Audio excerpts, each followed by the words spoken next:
कक्षा 10 के लिए आज हम एक ही वीडियो में आपको सब कुछ बताने जा रहे हैं। इसमें जो विद्युत धारा चैप्टर में जितने भी प्रश्न हो सकते हैं, चाहे ऑब्जेक्टिव टाइप हो, शॉर्ट आंसर टाइप हो या निबंधात्मक हो, जितने भी प्रश्न होंगे, चाहे आंकिक प्रश्न हो, आंकिक प्रश्नों की बड़ी समस्या रहती है, तो एक ही वीडियो में सब कुछ आपको मिलेगा। सबसे पहले मैं विस्तार से आपको बताऊंगा कि भाई विद्युत धारा क्या है, इसके मात्रक कौन कौन से, या कई टर्म आपको देखने की मिलेंगी। विद्युत धारा, विभवांतर, प्रतिरोध, विशिष्ट प्रतिरोध, इन सब के मात्रक क्या हैं, उनकी परिभाषाएं क्या हैं, प्रतिरोधों को कैसे हम श्रेणी क्रम में या समांतर क्रम में जोड़ते हैं, उनका तुल्य प्रतिरोध हम कैसे निकालते हैं, फिर उसके बाद शक्ति कैसे निकालते हैं, और किसी चालक में या युक्ति में जब विद्युत धारा प्रवाहित की जाती है तो कितनी ऊष्मा उत्पन्न होती है। इन सब टॉपिकों की चर्चा इस वीडियो में हम करने जा रहे हैं। तो देखिए, आज का युग क्या है, विज्ञान का युग है, और विज्ञान के युग में बिना इलेक्ट्रिसिटी के या बिना विद्युत के हम कल्पना भी नहीं कर सकते, कि क्योंकि जितने भी उपकरण हैं आज विज्ञान के युग में, जितने भी उपकरण काम करते हैं वो सब विद्युत पे कार्य करते हैं। और आप कहेंगे कि साहब विद्युत है क्या, तो विद्युत शब्द बना है इलेक्ट्रॉन से, पर विद्युत का जो खोज हुई थी वो इलेक्ट्रॉन के खोज से पहले हो चुकी थी। तो पहले जब विद्युत धारा की खोज हुई तो ये ऐसा मानकर चलते थे कि जो प्रोटॉन है या जो धनावेश है वो विद्युत धारा को एक स्थान से दूसरे स्थान पर ले जाता है। इसलिए ये माना गया कि विद्युत धारा की दिशा क्या है, धनावेश की जो प्रवाह की दिशा है। तो सबसे पहले मैं बात करता हूं, आजकल जो परिभाषा दी जा रही है वो क्या है, किसी चालक में आवेश के प्रवाह की दर को क्या कहते हैं, विद्युत धारा कहते हैं। अब यहां दो शब्द आए भाई, आवेश क्या है और चालक क्या है। देखिए, प्रकृति में सामान्यतः पदार्थ दो तरह के होते हैं, कई तरह के होते हैं, पर सामान्यतः चालकता के आधार पर दो प्रकार के पदार्थों को हम मान सकते हैं। पहला, ऐसे पदार्थ जिनमें विद्युत धारा का चालन होता है, अर्थात जो ऊष्मा और विद्युत धारा के कैसे होते हैं, चालक होते हैं, वो सुचालक कहलाएंगे। और जिनमें विद्युत धारा का चालन नहीं हो सकता वो कुचालक कहलाएंगे। अब चालक पदार्थ कौन कौन से हैं, जैसे जितनी भी धातु हैं ज्यादातर क्या है, विद्युत धारा की चालक हैं, केवल पारे को छोड़कर। ठीक है, अब जैसे सोना, चांदी, लोहा, तांबा, सबसे ज्यादा अच्छा सुचालक माना जाता है चांदी को। अब चांदी चूंकि महंगी है इसलिए तार किसके बनाए जाते हैं, तांबे के। दो कारण है भाई तांबे के और एल्युमिनियम के तार बनाने के, एक तो इनमें जो मुक्त इलेक्ट्रॉनों की संख्या ज्यादा होती है इसलिए ये अच्छे चालक हैं, दूसरा इनको सुगमता से लंबा खींचा जा सकता है और इनके तार आसानी से बनाए जा सकते हैं। कुचालक पदार्थों में लकड़ी है, प्लास्टिक है, ऐसे पदार्थ हैं। तो विद्युत धारा को एक स्थान से दूसरे स्थान तक कौन ले जाएगा भाई, इलेक्ट्रॉन। ठीक है, अब आप कहेंगे सर अभी तो आप कह रहे थे कि आवेश के प्रवाह की दर को हम क्या कहते हैं, विद्युत धारा। तो अब मैंने क्या बोला है, यहां विद्युत धारा को कौन ले जाता है, इलेक्ट्रॉन। तो इलेक्ट्रॉन तो आए नहीं। किसी भी पदार्थ पर जो आवेश होता है, आवेश को हम व्यक्त करते हैं भाई देखिए Q से, और Q का मान होता है Ne। पहले ही बता देता हूं, Q कूलाम, आवेश का मात्रक। कूलाम एक वैज्ञानिक हुए थे जिसने आवेश की खोज की थी, उनके नाम पर ही रख दिया भाई कूलाम। ठीक है भाई, और इसका जो सिंबल है वो C है भाई। कूलाम के लिए हम किसका प्रयोग करेंगे, C का प्रयोग करेंगे। C जहां लिखते हैं इसका मतलब ये कूलाम है। अब मैंने ये N लिखा है, इसका मतलब क्या है, नंबर ऑफ इलेक्ट्रॉन, और E क्या है, एक इलेक्ट्रॉन पर आवेश का मान है। अब एक इलेक्ट्रॉन पर आवेश का मान जो वैज्ञानिकों ने खोज के निकाला है वो कितना है, E का मान होता है 1.6, हाँ इतनी कूलाम। ये बहुत कम आवेश है। ठीक है, अब आप कहेंगे साहब ये आवेश आता कहां से है, फिर इसके दो कारण है भाई। कोई भी प्रकृति में ऐसा पदार्थ नहीं है जिस पर कोई आवेश नहीं हो, क्योंकि सब पदार्थों में इलेक्ट्रॉन है। अब इलेक्ट्रॉन है तो आवेश होगा। अब जब दो पदार्थों को आपस में रगड़ते हैं तो एक पदार्थ से इलेक्ट्रॉन दूसरे पर चले जाते हैं। जैसे मैं एक उदाहरण लेता हूं, रेशम का एक कपड़ा लें और उस पर स्केल को रगड़ें हम, तो कैसे याद रखेंगे, रेशम का कपड़ा नर्म है तो नर्म की तरफ भगते हैं सब, तो स्केल से इलेक्ट्रॉन कहां जाएंगे, रेशम के कपड़े पर। अब ध्यान रखना, जिस पर इलेक्ट्रॉन आएंगे वो तो हो जाएगा ऋणावेशित, और जिससे इलेक्ट्रॉन जाएंगे, किससे गए, कंगे से या वो स्केल से, तो कंगे पर या स्केल पर इलेक्ट्रॉनों की हो गई कमी, तो वहां क्या हो गया, धनावेश। अब देखिए साहब ऐसे क्यों, देखिए भाई कोई भी पदार्थ है, जैसे ये पदार्थ है कोई, इसमें उतना ही तो धनावेश है और उतना ही ऋणावेश है, इतना ही ऋणावेश है। अब एक बात सोचो, ये रेशम का कपड़ा है, मान लीजिए मैंने इसको इससे रगड़ा तो यहां से इलेक्ट्रॉन निकल के कहां चले गए, इस पर, तो यहां कौन सा आवेश रहेगा, धनावेश, और इस पर किसका बढ़ गया, ऋणावेश। तो सीधी सी बात है भाई। तो आवेश की बात करें, कोई सा भी आवेश करें हम, धनावेश या ऋणावेश, बात किसकी रहेगी, आवेश की और इलेक्ट्रॉनों की। तो अब देखिए, अब मैं दूसरी बात पे आता हूं कि विद्युत धारा है क्या, विद्युत धारा की परिभाषा। विद्युत धारा, अरे आवेश, किसी चालक से आवेश के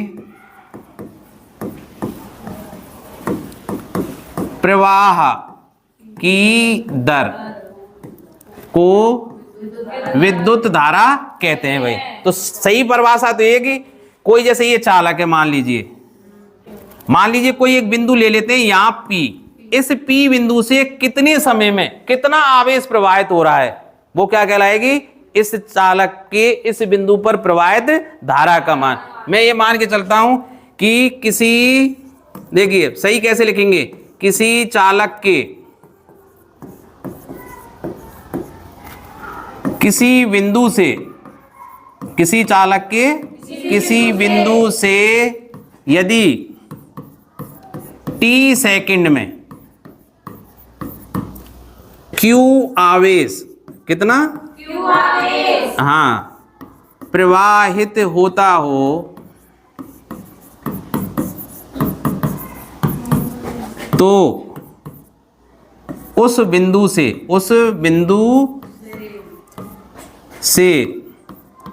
प्रवाहित विद्युत धारा का मान किसके बराबर होगा भाई, आवेश बटे समय, यही है ना। तो आवेश बटे समय, अब आवेश कितना है Q और समय कितना है T, और विद्युत धारा को यहां से आगे व्यक्त करेंगे तो विद्युत धारा का सिंबल या संकेत क्या है, I, तो I बराबर Q बटे T।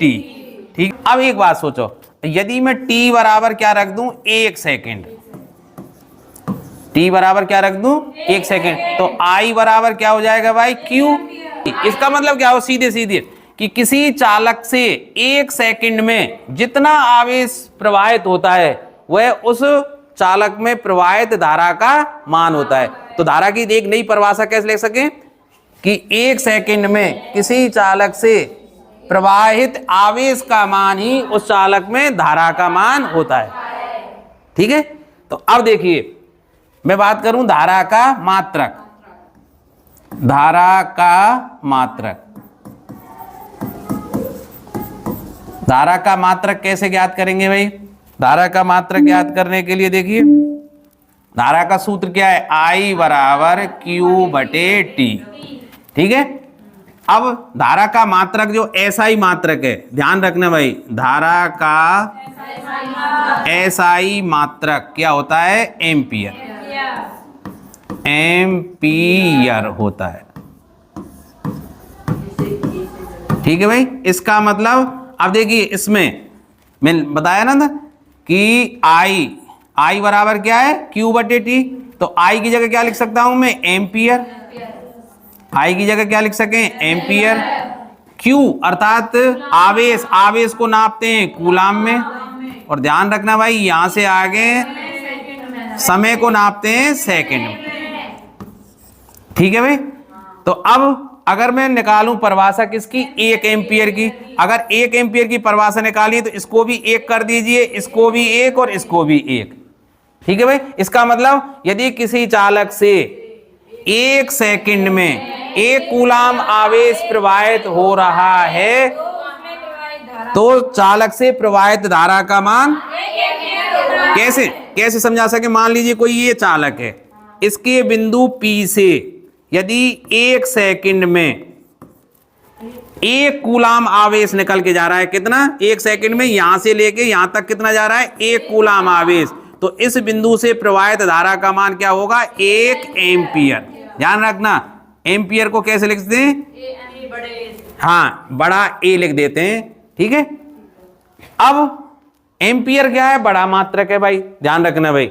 एक चीज और बता दें कि एम्पियर क्या है? बड़ा मात्रक है। कभी कभी हम क्या करते हैं, छोटा मात्रक भी लिखते हैं। तो देखिए जैसे 1 एम्पियर, ठीक है।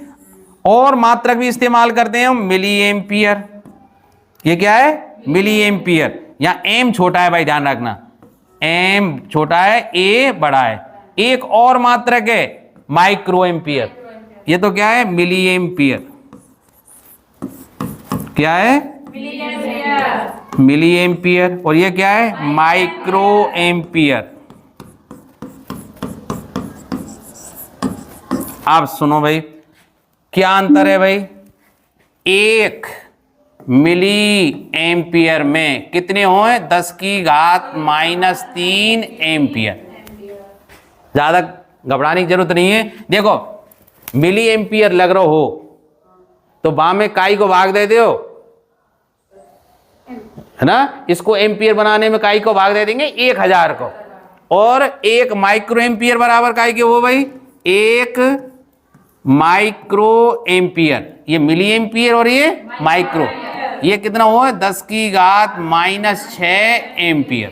याद रखेंगे ना, ये याद रहेगी, ठीक है भाई।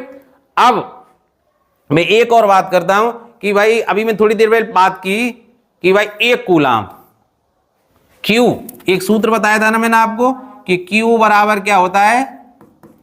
NE। ऐसे ही है ना। तो धारा के सूत्र को क्या लिख सकूं मैं? I बराबर Q बटे T, इसका मतलब NE बटे T। अब इसी में मैं एक सूत्र के माध्यम से मैं एक चीज पूछूं कि भाई एक प्रश्न आ जाता है, मान लीजिए 1 कूलाम आवेश में, 1 कूलाम आवेश में कितने इलेक्ट्रॉन होते हैं? कितने इलेक्ट्रॉन होते हैं? ठीक है भाई। या ये भी प्रश्न पूछ सके कि भाई 1 एम्पियर की परिभाषा बताई थी ना मैंने, 1 एम्पियर की, 1 एम्पियर की परिभाषा क्या बताई थी कि किसी चालक के किसी बिंदु से 1 सेकंड में 1 कूलाम आवेश प्रवाहित हो रहा हो तो उस चालक में प्रवाहित धारा का मान, ठीक भाई। तो अब जो कहेंगे साहब 1 सेकंड में कितने इलेक्ट्रॉन जा रहे होंगे? 1 एम्पियर की धारा में, कब मान के चले 1 एम्पियर कि 1 सेकंड में 1 कूलाम आवेश जा रहा हो, इसका मतलब कितने इलेक्ट्रॉन जा रहे होंगे? 1 कूलाम आवेश का मतलब कितने इलेक्ट्रॉन जा रहे होंगे? तो कैसे निकालें भाई बता? ये 1-2 बार परीक्षा में आ चुके हो कि भाई 1 कूलाम आवेश में कितने इलेक्ट्रॉन होते हैं। तो सोचो भाई कैसे निकालेंगे, या सूत्र से निकालेंगे। देखो Q बराबर NE, कितने को मतलब N, क्या पूछ रहे हो? N क्या है? Number of electron. तो N बराबर कहा जाएगा बेटी बताइए? Q बटे E। Q को मतलब कितने के? 1 कूलाम, 1 कूलाम, 1 कूलाम की तो पूछ रहे हो। Q को मतलब 1 कूलाम बटे E को अभी बताया मैंने, E को मान के देखे 1.6 गुणा 10 की घात -19 कूलाम। ऐसे ही है ना। अब कूलाम से कूलाम कट को क्या रहेगा भाई बताओ?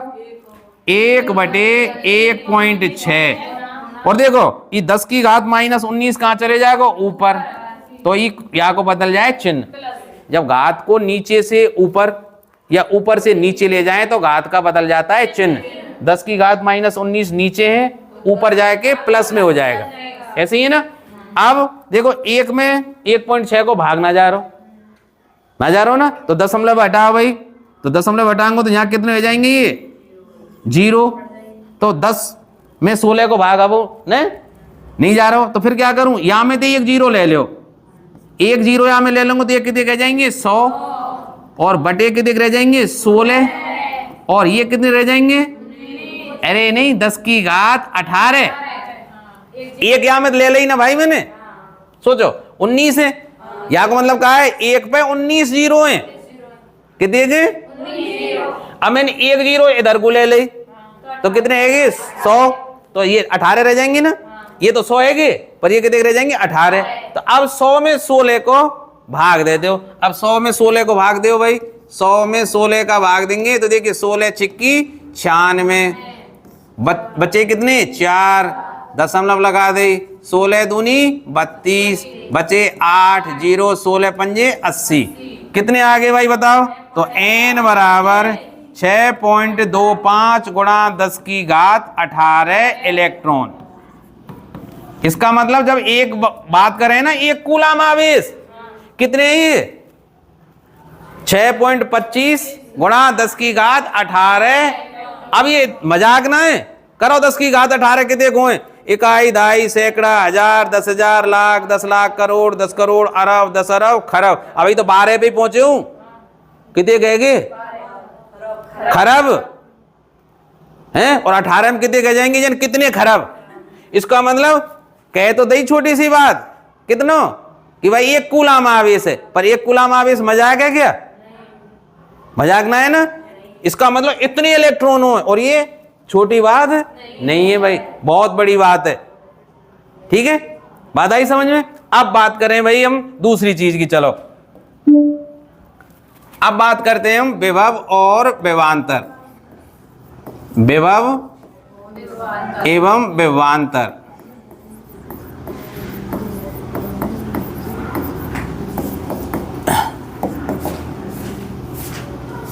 विभव और विभवांतर की बात करते हैं। ठीक है भाई, देखिए भाई, जैसे कल मैं चर्चा कर ही रहा था कि किसी चुम्बक को में, जैसे ये मान लीजिए चुम्बक है और इसको जगह रख दिया जाए और दूसरी चुम्बक को लाकर मैं देखूं तो ये यहां भी आकर्षित करेगी, यहां भी आकर्षित करेगी, आकर्षित करेगी या प्रतिकर्षित करेगी। समान ध्रुव एक दूसरे को प्रतिकर्षित करते हैं, विपरीत ध्रुव एक दूसरे को आकर्षित करते हैं। तो हो सकता है ये जहां तक आकर्षित करे, यहां तक आकर्षित करे, तो जहां तक ये चुम्बक अपना प्रभाव रखेगी ये क्या कहलाएगा, चुंबकीय क्षेत्र। इसी तरह कोई भी आवेश अपना जितनी दूरी तक प्रभाव रखती है उसको क्या बोलते हैं, विद्युत क्षेत्र। तो मैं एक मान के चलता हूं भाई, यहां कोई आवेश रखा हुआ है और वो कैसा है, धनावेश है, और वो कितना आवेश है, Q। मैंने क्या मान लिया, Q कोई आवेश है। ठीक है भाई, यहां रखा हुआ है, या छोटा Q मान लेते हैं, चलिए इसको छोटा Q मान लेते हैं। ठीक है, तो इसका मतलब इसका ये क्या है, विद्युत क्षेत्र है, ई एरिया है भाई यहाँ को। अब बात सारी, अब एक मैंने और एक आवेश लिया, इकाई धनावेश का, जिसको क्या नाम देता हूं, Q। तो अब वो मान लो कहां है, अनंत पे। ये Q आवेश है, ये Q आवेश है, ये कहां है, अनंत पर। अब मैं इसको पकड़ के और इसके पास लेके आऊं तो देखो, यहां से लेके आ रहा हूं तो ये इसको क्या करेगा, प्रतिकर्षित करेगा। तो इसको लाने में जैसे जैसे मैं इसके नजदीक जाऊंगा तो मुझे क्या है, बल लगाना पड़ेगा। भाई ये भी धनावेश है और ये भी धनावेश है, एक दूसरे को दूर हटाएंगे। तो जब मैं इसको उठा के यहां लेके आऊंगा तो क्या करना पड़ेगा, बल लगाना पड़ेगा। अर्थात इस Q आवेश को मुझे यहां तक लाने में क्या करना पड़ेगा, कार्य करना पड़ेगा। और ये किया गया कार्य ही क्या कहलाएगा, इस बिंदु पर मान लीजिए ये कोई बिंदु है, अरे ये समस्या और खड़ी कर रहा हूं भाई, ये कोई बिंदु है A, तो अनंत से इस बिंदु तक आवेश को लाने पर विद्युत क्षेत्र के विरुद्ध किया गया कार्य इस बिंदु A पर विभव का क्या होगा, मान। तो देखिए विभव की परिभाषा क्या हुई भाई, विभव की परिभाषा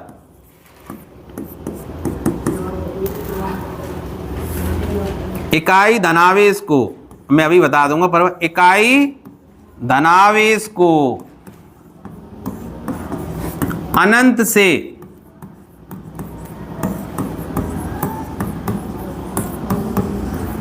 किसी बिंदु तक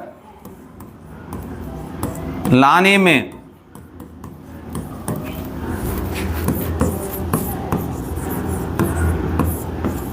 विद्युत क्षेत्र के विरुद्ध किया गया कार्य ही उस बिंदु पर क्या होगा, विभव का मान होगा भाई, उस बिंदु पर विभव का मान होगा। ठीक है भाई। तो कैसे याद रखेंगे भाई, अनंत से इकाई धनावेश को विद्युत क्षेत्र के किसी बिंदु तक लाने में विद्युत क्षेत्र के विरुद्ध किया गया कार्य ही उस बिंदु पर विभव का मान होगा। ठीक है भाई। अब कहें भाई विभवांतर की। ठीक है। अब एक बात सोचो, मैं इसी क्षेत्र में, चलो मैं इस पॉइंट को यहां ऐसे समझाता हूं, ये कोई प्लस क्यू आवेश था, सोचो भाई, और यहां मैं दो बिंदु ले लिए, एक तो बिंदु ए ले लिया भाई और एक बिंदु बी ले लिया, एक बिंदु ए और एक बिंदु बी। अब इकाई धनावेश को मैं एक बार तो लेके आऊं बिंदु बी तक और एक बार लेके आऊं बिंदु ए तक, तो बताओ काम कौन से में ज्यादा करना पड़ेगा भाई, कार्य किस में ज्यादा होगा, ए बिंदु तक लाने में। इसका मतलब इस बिंदु पर विभव का मान मैं मान लेता हूं VA और इस बिंदु पर मान लेता हूं BB। तो सीधी सी बात है, BA का मान ज्यादा होगा किससे, BB से। इसका मतलब ये ज्यादा है ये कम है, तो इन दोनों का अंतर भी तो कुछ होगा। अगर मैं निकालूं BA माइनस BB तो यही क्या कहलाएगा, विभवांतर। अर्थात विद्युत क्षेत्र में किन्हीं दो बिंदुओं के विभवों का अंतर विभवांतर कहलाता है। ठीक है, ये विभवांतर कहलाएगा। और सामान्यतः विभवांतर को हम कैसे व्यक्त कर देते हैं, V से। तो V बराबर सूत्र क्या है, W/Q। कैसे मान के चलते हैं भाई, ये मान के चलते हैं भाई, यदि किसी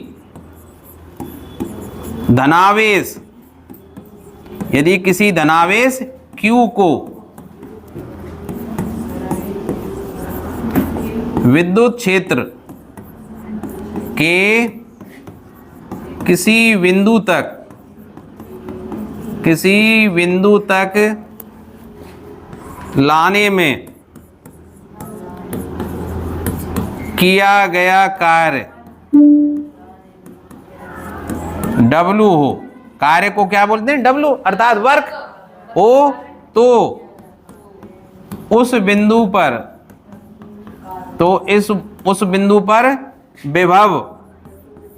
विभव काई के बराबर होगा भाई, W/Q। तो उस बिंदु पर विभव का मान क्या होगा भाई, W/Q होगा भाई, क्योंकि मुझे हटाना पड़ेगा। ठीक है। अब बात करते हैं हम विभव या विभव का जो मात्रक है भाई, विभव या विभवांतर एक ही बात है भाई, ध्यान रखियो। विभव और विभवांतर में कोई अंतर नहीं है। क्यों अंतर ना है भाई, दो बिंदुओं के विभवों का अंतर क्या है, विभवांतर। तो देखिए अब बात करते हैं इसके मात्रक की। ठीक है। तो इन दोनों का जो SI मात्रक है, इन दोनों का SI मात्रक वो क्या होता है, वोल्ट V। उसका प्रतीक क्या है, V होता है। अब मैं बात करूं 1 वोल्ट की भाई, अब आपसे पूछे कि 1 वोल्ट कितना है। अब मैं 1 वोल्ट की परिभाषा निकालेंगे। देखिए तो V बराबर सूत्र क्या है, W/Q। अब सोचो, मैंने अभी बताया ना, जब परिभाषा निकालनी हो तो एक एक कर दो सब है। तो देखिए 1 वोल्ट बराबर किसके बराबर हो जाएगा, 1 W क्या है, कार्य को नापते हैं जूल में, तो 1 जूल बटे 1 कूलाम, ऐसे ही है ना।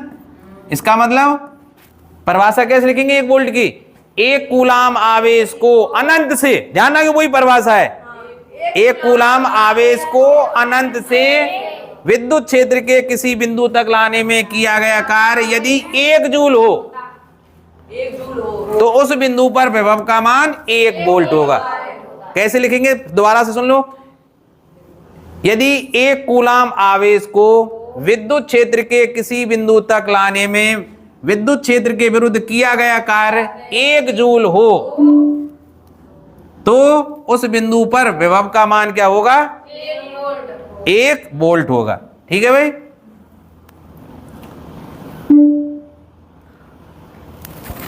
अब देखिए बात करें हम, आप कहेंगे साहब ये सेलन पे फिर कहा लिखे हो रहे, वहां में अनंत से कहां ले क्या में? सही बात तो ये है कि आप देसी भाषा में कैसे समझेंगे कि विभव क्या होता है? इलेक्ट्रॉनों को धक्का लगाने वाली युक्ति होती है। भाई इलेक्ट्रॉन किसी भी पदार्थ में अपने आप नहीं चलेंगे, उनको क्या जरूरत पड़ती है? ऊर्जा की। आप यूं समझो विभव हमेशा उच्च विभव से कहा जाता है निम्न विभव की ओर। जैसे एक थाली लें हम, वहां में पानी भर लें और भाई एकसार जगह पे समतल जगह पे रख दें तो पानी इधर उधर जाएगा का? नहीं जाएगा। लेकिन यदि एक किनारे को मैं ऊंचा कर दूं, एक किनारे, तो जो किनारा ऊंचा है उससे पानी कहां आएगा? नीचे की तरफ, अर्थात उच्च विभव से कहां आएगा? निम्न विभव। तो इसी तरह हम सेल में क्या मान के चलते हैं हम भाई, किसी विद्युत सेल में, जैसे ये सेल है, ये मान लीजिए कोई सेल मान लीजिए बना दिया इसमें, ठीक है, ये तो धन टर्मिनल है इसका और ये क्या है? ऋण टर्मिनल। तो धन जो टर्मिनल हो ना उसका विभव क्या माना जाता है? उच्च, और जो पेंदी होगा है इसका क्या माना जाता है? निम्न, जिसको माइनस बोलते हैं ऋण टर्मिनल का। तो ये क्या करता है सेल? हमेशा देखिए ऊर्जा देगा तो धन से कहां देगा? ऋण की तरफ। ठीक है, हमेशा विभव धन से ऋण की तरफ जाएगा। और ये क्या करता है? इलेक्ट्रॉनों को पुश करता है, धक्का लगाता है कि भाई जाओ, और इसी के कारण से परपथ में क्या प्रवाहित होती है? धारा। याद रहेगी ना भाई? इसी कारण से परपथ में क्या प्रवाहित होती है? धारा प्रवाहित होती है। किसके कारण? विभव के कारण। अगर ये विभव या विभवांतर नहीं हो तो परपथ में धारा का प्रवाह नहीं होगा। तभी तो किसी भी उपकरण को चलाने के लिए किसकी जरूरत हो? सेलों की। सेलों की जरूरत हो ना, सेल लगाते हैं या बैटरी लगाते हैं, वही एक ही बात है। सेल भी वही काम करते हैं, बैटरी भी वही काम करती है। ठीक है भाई। एक सबसे महत्वपूर्ण जो नियम है आपका ओम का नियम।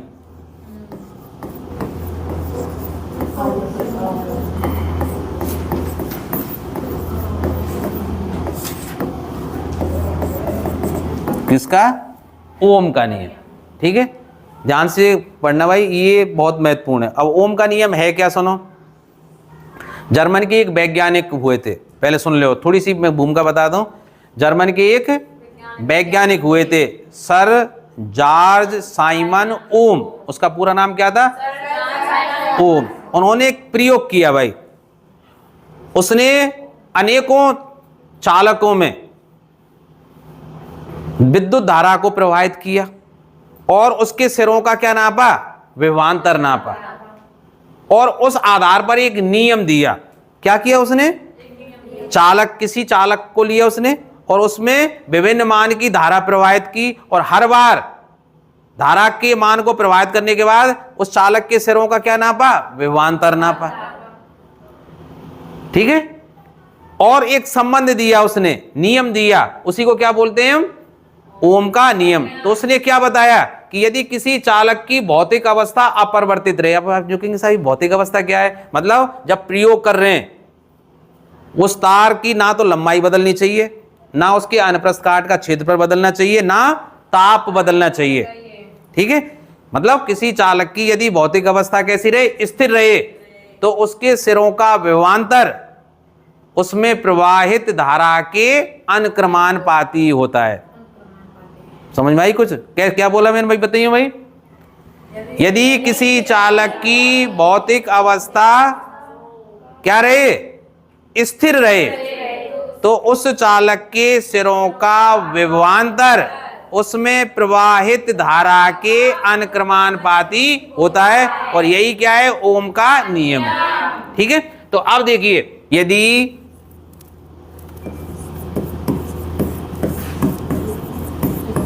किसी चालक में आई धारा प्रवाहित करने पर, आई धारा प्रवाहित करने पर उसमें या उसके सिरों का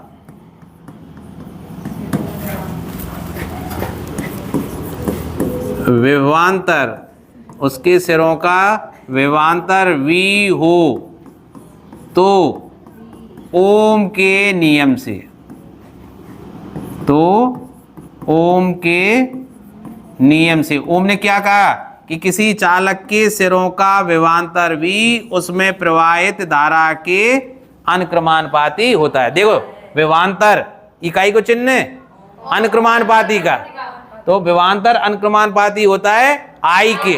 वैसे सही बात बताऊं, ये उल्टा लिख दिया है मैंने क्योंकि आपके सिलेबस से थोड़ा सा ज्यादा हो जाएगा। नियम तो क्या दिया था कि किसी चालक में प्रवाहित धारा उसके सिरों पर विभवांतर के अनुक्रमानुपाती होती है, पर एक ही बात है, मैंने उल्टा लिख दिया v क्योंकि तुम्हारी किताब में ऐसा ही लिखा हुआ है। ठीक है, अब देखो ध्यान रखो, इसका मतलब क्या है, जिस अनुपात में v बदलेगा उसी अनुपात में I बदलेगा। अनुक्रमानुपाती का मतलब क्या है, उसी अनुपात में बदलना। जैसे इसको दुगना करूं तो I भी क्या हो जाएगी, दुगनी। I को आधा करूं तो विभवांतर भी क्या हो जाएगा, आधा। इसका मतलब क्या है, इनका अनुपात हमेशा कैसा रहेगा, बराबर। भाई अनुक्रमानुपाती का मतलब क्या है कि अगर v और I को मैं अनुपात निकालूं तो वो हमेशा क्या आएगा, स्थिर संख्या आएगी। वो क्या आएगी, स्थिर संख्या आएगी। इसीलिए उसने क्या किया कि अनुक्रमानुपाती के चिन्ह को हटा दिया और इसकी जगह क्या लगा दिया, बराबर का निशान। ध्यान से सुनने वाली बात है, हम क्या करते हैं, अनुक्रमानुपाती के चिन्ह हटा के क्या लगा देते हैं, बराबर का निशान, और इसकी जगह एक स्थिरांक मान लेते हैं। और यहां उसने क्या माना, R, और इसको क्या लिख दिया, RI। समीकरण 1। यहां R एक नियतांक है, स्थिरांक है। ठीक है भाई, नियतांक कह दें या स्थिरांक है। नियतांक है जिसे क्या बोलते हैं हम, चालक का प्रतिरोध भी कहते हैं। चालक का प्रतिरोध भी कहते हैं।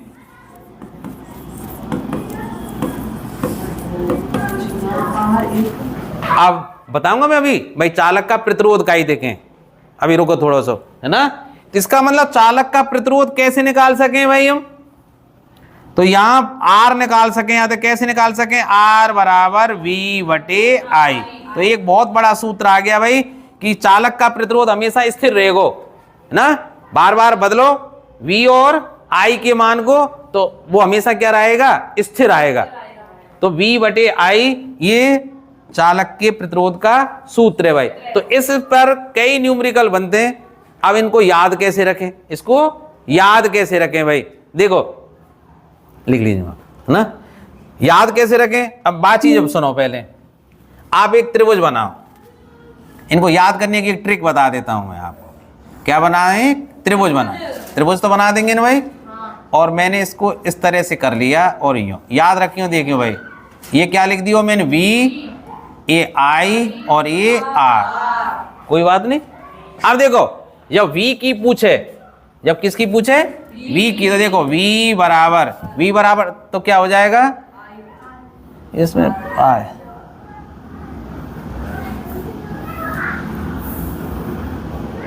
ठीक है। तो V बराबर तो क्या हो जाएगा, V बराबर क्या हो जाएगा, देखो I और R, ऐसे याद रख सकें। अगर I पूछे, I का मतलब धारा, तो धारा को मान कैसे निकालेंगे, देखो भाई I बराबर, तो I बराबर कैसे होगा, B और E बटे को निशान है और E R, तो V बटे R, ऐसे याद रख सकें। और अगर R को मान पूछे तो R बराबर का होगा B बटे I, याद रह जाएगा ना भाई, ठीक है। अब इसके लिए भाई आप सुनो, ओम के नियम, प्रश्न कैसे आ सके कि ओम का नियम क्या है। परपथ का चित्र बनाइए धारा की दिशा को दर्शाते हुए। अब आपके साथ परपथ चित्र का है, देखिए भाई, सबसे पहले I को कौन नापता है, परपथ तो जब ही बनाएंगे कि I को कौन नापेगा, V को कौन नापेगा। ध्यान रखो भाई, देखिए अब मैं एक चीज और बता देता हूं कि किसी परपथ में धारा का मापन किस उपकरण के द्वारा किया जाता है। धारा का मापन किया जाता है किसके द्वारा, अमीटर के द्वारा, ठीक है। और कोई चालक है, देखिए ये कोई चालक है, सोचो इस चालक में कितनी धारा प्रवाहित हो रही है, ठीक है, इसका मापन कौन करेगा। और इस चालक की एक सिरा तो ए है और एक सिरा क्या है, बी। इसके सिरों का विभवांतर दे, सोचो एक सिरे को विभवांतर ज्यादा होगा, एक को क्या होगा कम, तो इनके सिरों का देखो ध्यान रखो, विभवांतर तो नापते हैं सिरों का, विभवांतर किसका नापते हैं, सिरों का। तो सिरों का विभवांतर कौन नापेगा, तो ध्यान रखना भाई, धारा का मापन ज्ञात करने के लिए किसका प्रयोग करते हैं, देखिए एक सारणी बना देता हूं, या दो एक उपकरण है, मैं एक ऐसे याद करना भाई, आप एक साथ ही याद कर लेंगे आप, है ना, ऐसे लिख देंगे भाई।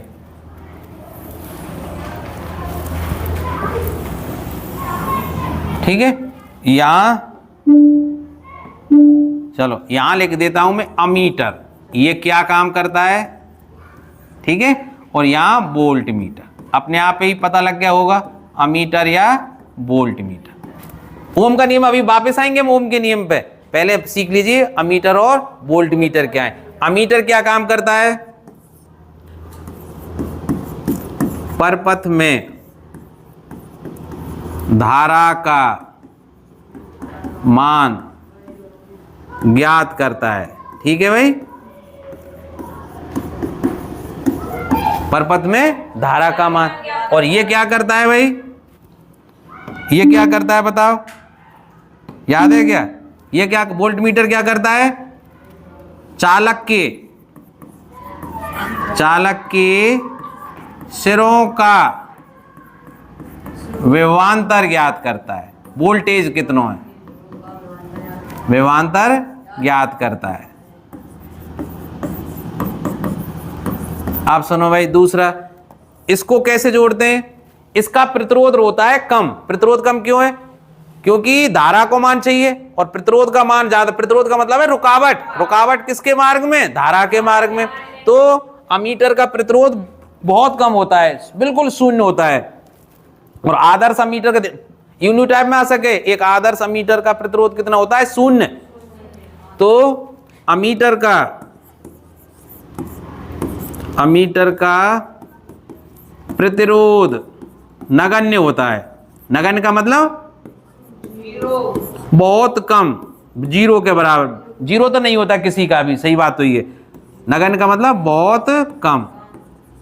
और आदर्श कोई चीज हो ही ना है, आदर्श का ही होता है, आदर्श अमीटर का प्रतिरोध कितना होता है, शून्य। अब आदर्श दुनिया में कोई है नहीं भगवान के अलावा, ठीक है, तो अमीटर का प्रतिरोध नगण्य, इसलिए मैंने सही लिख दिया, नगण्य का मतलब बहुत कम होता है। और यहां देखियो भाई, कलर सही नहीं लग रहा है ना, और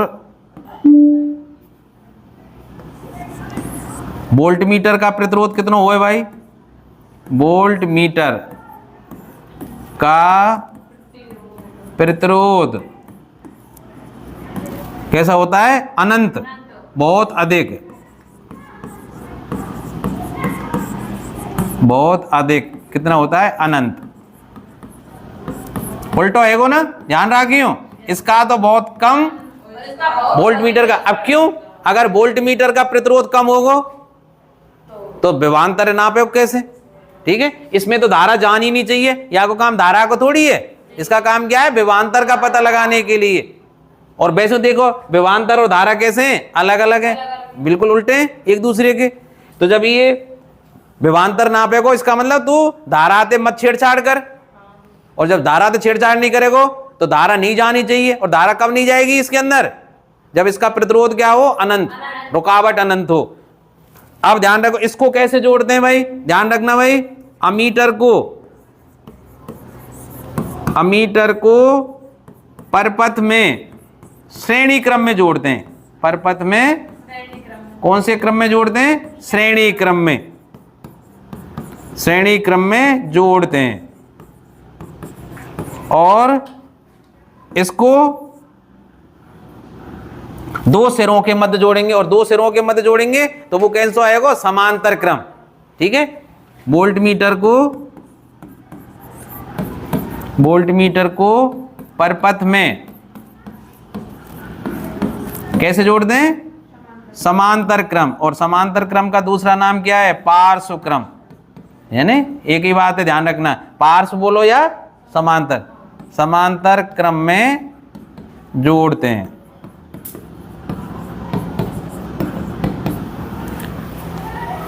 परपथ में कैसे जोड़ते हैं भाई? समांतर क्रम में जोड़ते हैं, याद रखो ना। अब सुनो भाई, ओम के नियम, एक चीज और है अभी मैं बता देता हूं। परपथ में धारा का मान तो कौन ज्ञात कर देता है? अमीटर, ठीक है। अब देखिए क्रम से पढ़ाना चाहिए वैसे। अब एक चीज जो मैं बाद में पढ़ाऊंगा उसको पहले सुन ले भाई। किसी चालक का जो प्रतिरोध है वो उसकी लंबाई के अनुसार बदलता है। मैं आगे पढ़ाऊंगा इसी चैप्टर में कि जितनी लंबाई उसकी ज्यादा, उसका प्रतिरोध उतना ही ज्यादा। देखो ध्यान रखना, किसी चालक का प्रतिरोध ज्यादा है, इसका मतलब इसमें से धारा कम जाएगी, और जब इसका प्रतिरोध नहीं है, कम है, तो इसमें से धारा ज्यादा जाएगी। तो हमें तार कैसे चाहिए? कम प्रतिरोध के, जब तो धारा। देखो प्रतिरोध का मतलब रुकावट, भाई हमें रुकावट कम चाहिए। तो इसका उपयोग हम काई को काम कर सकें, धारा के मान को कम या अधिक करने के लिए कर सकते हैं। और इसके लिए एक विशेष उपकरण काम में आता है जिसका नाम है धारा नियंत्रक। क्या है? धारा नियंत्रक, जो किस सिद्धांत पर कार्य करता है कि चालक का प्रतिरोध लंबाई के अनुक्रमानुपाती होता है। चालक की लंबाई बढ़ती जाएगी, उसका प्रतिरोध बढ़ता जाएगा। तो वहां में क्या करें, तार लपेट दें और उसके ऊपर एक सॉकेट होता है, उसको खिसकाने से लंबाई बढ़ती जाएगी, प्रतिरोध बढ़ता जाएगा। इसका मतलब धारा के मान को कम या अधिक करने के लिए जिस उपकरण का प्रयोग करते हैं उसको क्या बोलते हैं? धारा नियंत्रक, धारा नियंत्रक। तो ठीक है, ओम के नियम में 3 चीज काम आएंगी। कौन कौन सी? समझो पहले, अमीटर, वोल्टमीटर और धारा नियंत्रक। तो सुनो भाई, अब ओम का नियम का परपथ, ओम के नियम का परपथ चित्र। क्या चीज? परपथ चित्र या डायग्राम, ठीक है भाई। अब सुनो कैसे, देखिए सबसे पहले चाहिए एक बैटरी, इलेक्ट्रॉनों को चलाने के लिए। धारा कहां से मिलेगी? विभवांतर कहां से मिलेगा? विभवांतर सेल पे लिखो रही है ना 1.5 वोल्ट, ठीक है। तो देखिए सबसे पहले क्या चाहिए कि एक बैटरी। मैं भी चित्र बता रहा हूं। देखिए ये बैटरी बना दी मैंने, ठीक है। इसका ये धन सिरा और ये ऋण सिरा। अब इसका सर्किट बना रहे हैं भाई हम। इसके परपथ में प्रवाहित धारा का मान ज्ञात करने के लिए क्या जोड़ना पड़ेगा? अमीटर, ठीक है। ये धन सिरा इसका और ये ऋण सिरा। अब यहां एक कोई चालक है, चालक का मतलब तार, जिसमें हम धारा प्रवाहित कर रहे हैं, चाहे बल्ब है, हीटर है, कुछ भी है, जिसका प्रतिरोध में क्या मान लेता हूं? R। और यहां एक धारा नियंत्रक है, यहां क्या है? एक धारा नियंत्रक। ये तार है कोई, और इसमें से दूसरा तार निकाल के यहां देखिए, यहां छिमाएंगे तो प्रतिरोध कैसा होगा? कम, यहां प्रतिरोध बढ़ता जाएगा। तो ये तार इधर उधर खिसक तो जाए, इधर है ना, तो यहां होगा तो कम धारा, मतलब ज्यादा धारा मिलेगी, इधर को जाएगी तो धारा का मान कम होता जाएगा। क्यों? प्रतिरोध बढ़ता जाएगा। मैं आगे बताऊंगा इसको ढंग से भाई, अभी फिलहाल इतना समझ लीजिए। यहाँ एक कुंजी या स्विच लगा दी मैंने, और ये सर्किट है वो पूरा, ठीक है। एक कसर रह गई, विभवांतर कहाँ है, अर्थात वोल्टमीटर कहाँ है। तो देखिए चालक तार कौन सा? ये, इसका एक सिरा ये है और एक सिरा ये। तो इसके सिरों का विभवांतर और इसके सिरों का विभवांतर नापने के लिए क्या जोड़ेंगे हम? वोल्टमीटर। तो यहां मैंने क्या जोड़ दिया? वोल्टमीटर। ई प्लस और ये माइनस। बेटी आसान है, आपने एक सेल बनाया, ये बैटरी है गई, ये क्या है गई? बैटरी। इसमें से एक तार लियो, इससे क्या जोड़ दियो? अमीटर। श्रेणी क्रम में, श्रेणी को मतलब लगातार, लगातार का जोड़े हमने? अमीटर। फिर या तो एक तार जोड़ो जिसका प्रतिरोध क्या है? R। इसके दोनों सिरों को, या को एक सिरो हेरो और एक सिरो हेरो, इनके बीच में क्या जोड़ दिया? वोल्टमीटर। यहां जोड़ दिया एक धारा नियंत्रक, इसको बोलते हैं धारा नियंत्रक, अंग्रेजी में बोलते हैं रियोस्टेट। इसलिए इसको काय से व्यक्त करें? RH। RH कैसे बनाते हैं इसको? ये तो तार है गो भाई, यूं इस तरह से, और एक तार यहां से निकाल के, नहीं ना, मैं बताऊंगा आपको, दिखा के नहीं। और ये कुंजी, ये क्या है? कुंजी। ठीक है, ये इसका क्या है। अब हम क्या करेंगे भाई कि इससे कोई मान की धारा, पहले कम मान की धारा या अधिक मान की धारा प्रवाहित करो, और वोल्ट मीटर से वोल्टेज देखो कितने वोल्टेज आ रहे हैं, कितना विभवांतर है और उसमें कितनी धारा है। ठीक है, फिर धारा का मान बदला, फिर V और I के मान याद करो, फिर बदला और फिर V और I के मान याद करो, और एक सारणी बना लेंगे हम। मैं भी बता रहा हूं, पहले तो ये देखो इस परपथ में धारा किधर से किधर बहेगी, मैंने कल बताई ना। वास्तव में धारा को कौन ले जाते हैं, इलेक्ट्रॉन, अर्थात जिधर इलेक्ट्रॉन जाए उधर ही धारा जानी चाहिए, लेकिन धारा की खोज इलेक्ट्रॉनों की खोज से पहले हो चुकी थी, इसलिए पहले क्या मानते थे कि भाई जिधर धनावेश जाता है उधर ही धारा की दिशा होगी। तो उसी परंपरा को आज भी हम अनुसरण कर रहे हैं, और अब भी ये मान के चलते हैं कि जिधर धनावेश जाता है उधर ही धारा की क्या होगी, दिशा, पर वास्तव में उल्टो मान के चले हम। ठीक है, तो फिर भी उसी परंपरा के अनुसार धारा किधर से चलेगी, धन सिरे से। भाई धन से इधर को आवेगी, यूं जाएगी, यूं जाएगी, यूं जाएगी, यूं जाएगी और फिर वापस यहां आ जाएगी। ठीक है, तो ये धारा की दिशा है। इसमें धारा आप जो कि सर यहां तो धारा की दिशा लगाई जाए, इस वोल्ट मीटर का प्रतिरोध क्या होता है, अनंत, इसलिए इसमें धारा जाएगी ही नहीं। ठीक है, ये केवल क्या नापेगा, इन दोनों सिरों का विभवांतर।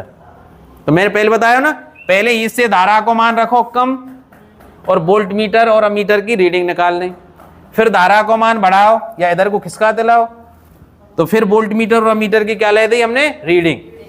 तो फिर क्या होगा भाई, देखो जैसे मैंने मान लियो, रीडिंग मान लेते हैं हम, यहां देखो, यहां क्रम संख्या मान लें, क्रम संख्या, और यहां वोल्ट मीटर का पाठ्यांक, यहां अमीटर का पाठ्यांक, और यहां आर बराबर क्या है, V/I। अभी बताया हो ना। मान लीजिए क्रम संख्या 1 पर वोल्ट को रीडिंग आयो 2 वोल्ट, कितनो 2 वोल्ट, और I को मान आयो 1 एम्पियर, कितनो 1 एम्पियर। तो R को मान कितना हो जाएगा बताइए भाई, R बराबर V/I अर्थात 2/1। ठीक है, तो 2/1 करेंगे तो कितना आ जाएगा, 2, और प्रतिरोध को नापते हैं ओम में, काई में, अभी बताऊंगा मैं। अब मान लो मैंने बढ़ा के नहीं, धारा को मान और बढ़ायो, धारा का मान कर दिया 2 एम्पियर, तो विभवांतर का मान भी कितना हो जाएगा, 4 वोल्ट। अब 4 में 2 को भाग दीजो, अब भी कितना आवेगा, 2, है ना। फिर मैंने बढ़ा के धारा को मान कितना कर दियो, 3 एम्पियर, तो इसका मान कितना हो जाएगा, 6 वोल्ट। अब भी 2, तो हर बार ये R, ये 2 ओम, ये कितना आ रहा है, स्थिर आ रहा है, 2 ओम आ रहा है। मैं ये 2 ओम ऐसे नहीं कह रहा। अब मान लो ज्यादा लंबा तार है तो ऐसा कहीं 4 ओम आ जाए, तो धारा के और विभवांतर के मान कैसे आएंगे, अलग अलग। तो ये अलग अलग आ सके, मैं एक उदाहरण के रूप में मान के चल रहा हूं। इसका मतलब हमेशा ये कैसे आवेगो, ये स्थिर आवेगो। अब मैं एक चीज और बताऊं, ये चीज लिखने की जरूरत ना है, आपको केवल ओम को नियम लिखना है। पहले सुन लो, ज्यादा मत घबराइयो, आप कितने याद रखना है, ओम का नियम, फिर ई परपथ चित्र 100% आवेगो, ध्यान रखियो। हाँ बेटी, ओम को नियम और इसका ये चित्र याद रखना। मेरी बात ध्यान से सुन लो। फिर ग्राफ अगर आपने बना दियो तो आपके पूरे नंबर देखो, फिर आगे जाके ये पता लग जाएगी लड़की बहुत होशियार है भाई। क्योंकि जब अनुक्रमानुपाती शब्द आ जाए ना, अभी तो सुन लो क्या आ जाए, अनुक्रमान, तो ग्राफ बनाना तुमने कच्छू ना करनो। देखो कैसे बनाना है, हमने 2 ही चीजें लिखी ना। ओम का नियम क्या कह रहे हो कि किसी चालक के सिरों का विभवांतर उसमें प्रवाहित धारा के अनुक्रमानुपाती होता है, ऐसे ही है ना। तो कौन कौन सी चीज, V और I, ऐसे ही ना। तो V और I में ग्राफ बना दो, देखो कैसे।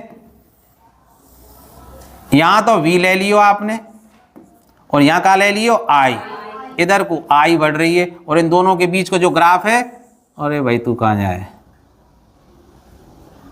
इन दोनों को ग्राफ कैसे बनाना है, ऐसे बनाना है। क्या आवेगो, एक सीधी रेखा आवेगो, एक सीधी रेखा आवेगो। ठीक है, इतना कर देना। वैसे आप बना के देख लो, अभी बनाया ना मैंने, देखो कैसे। ई एक्स अक्ष है हमारा ग्राफ को, और ई कौन सा है, वाई अक्ष। तो यहां देखियो भाई, पहले तो ई तो 0 या जगह पे दोनों को, पहले कितने को 2 वोल्ट है, फिर कितने के 4 वोल्ट, फिर कितने के 6, ये तो विभवांतर है को V बढ़ रहा है। अब यहाँ आई को मान कैसे आया हो याद करियो बाल, 2 वोल्ट पे कितने को 1 आएगो, तो देखो 2 की सीध में काय को निशान लगानो 1 को, तो निशान यहाँ लग गो। 4 पे कितने को 2, तो 4 पे 2 की सीध में देखो 2 की सीध में चलो और ये 4 पे तो चलो, तो बिंदु कहाँ जाएगा यहाँ। और 6 की पे कितने को 3 एम्पियर हो ना, 3 एम्पियर, तो 6 की सीध में चलियो कहाँ आएगो, इधर ते आओ और 6 पे ते आओ, तो कहाँ आएगो ये बिंदु आएगो ना। अब तीनों बिंदु ने मिले पैमाने थे, क्या एक सीध में ना आगे का आगे ना, इसका मतलब इन दोनों के बीच का ग्राफ क्या आएगा, एक सीधी रेखा में। अगर यह ग्राफ है और बना के आगे तो आपको पूरे नंबर मिलेंगे और ये पता लग जाएगी भाई बच्चा बहुत होशियार है। ठीक है, ये सीधी रेखा में ग्राफ कब आता है, जब दो राशियां एक दूसरे के क्या होती हैं, अनुक्रमानुपाती। जब दोनों राशि कैसी हो, एक दूसरे के अनुक्रमानुपाती हो। अगला टॉपिक है भाई प्रतिरोध और प्रतिरोध की निर्भरता, अर्थात प्रतिरोध किन किन कारकों पर निर्भर करता है। आगे की चीज देखो, अभी मैंने बताया था ओम का नियम, ओम का नियम समझ में ही तब आएगा जब ये प्रतिरोध समझ में आ जाए। तो सबसे पहले हम बात करें भाई, देखो प्रतिरोध कहते किसे हैं, मैंने अभी थोड़ी देर पहले आपको बताया हो ना, क्या है, ऐसी कोई युक्ति, ध्यान से सुनना भाई, ऐसी कोई युक्ति जो विद्युत धारा के मार्ग में रुकावट डालती हो, उसे क्या कहेंगे, प्रतिरोध। इसका मतलब हर पदार्थ का एक गुण होता है कि वो विद्युत धारा के मार्ग में रुकावट डाले। हमें ना एक दूसरे की प्रकृति को देख के नहीं जलते हैं और दूसरे की प्रकृति में क्या है, बाधा डालते हैं। उसी तरह पदार्थ हैं, उनका काम क्या है, विद्युत धारा के मार्ग में रुकावट डालना। कुछ पदार्थ विद्युत धारा के मार्ग में बहुत ज्यादा रुकावट डालते हैं, उनका प्रतिरोध ज्यादा, और जो विद्युत धारा के मार्ग में रुकावट कम डालेंगे उनका प्रतिरोध कम। तो पदार्थ का अब सही परिभाषा क्या है, अब सही परिभाषा पे आओ। पदार्थ का वह गुण जिसके कारण वे विद्युत धारा के मार्ग में रुकावट या बाधा डालता है, पदार्थ का प्रतिरोध कहलाता है। परिभाषा क्या हुई, पदार्थ का वह गुण जिसके कारण वह कौन, पदार्थ विद्युत धारा के मार्ग में रुकावट या बाधा डालता है, पदार्थ का प्रतिरोध कहलाता है। ठीक है, अब प्रतिरोध को किससे व्यक्त करते हैं, आर से। ठीक है, अब प्रतिरोध का मात्रक पहले यही सुन लीजिए, प्रतिरोध का एसआई मात्रक, प्रतिरोध का एसआई मात्रक ओम होता है। अब ध्यान रखना, ओम कौन सा ओम, अभी वो ओम नहीं जो हमारा ओम हो, ये हमारा हिंदू संस्कृति वाला ओम नहीं है। ये किस वैज्ञानिक के नाम पर है, सर जॉर्ज साइमन ओम, और उसकी स्पेलिंग क्या थी, OHM। ध्यान रखिए भाई, ये ही। ठीक है, अब मैंने बताया ना धारा का मापन एम्पियर में, एम्पियर भी वैज्ञानिक का नाम था। विभवांतर का नाम, विभवांतर का मापन करते हैं वोल्टेज में या वोल्ट में, ये वोल्ट भी वैज्ञानिक का नाम है। प्रतिरोध का मापन ओम में, ओम भी वैज्ञानिक का नाम है। अब जैसे एम्पियर का प्रतीक क्या था भाई, A, वोल्ट का प्रतीक V, तो ओम को प्रतीक यो है भाई, ओम को O ना है, E है भाई, ओम का प्रतिरोध है ना, ओम प्रतिरोध कैसे रखेंगे, ओम प्रतिरोध। ये क्या है, एम्पियर, एम्पियर किसका मात्रक है, धारा का। ये क्या है, वोल्ट, किसका मात्रक है, विभवांतर का।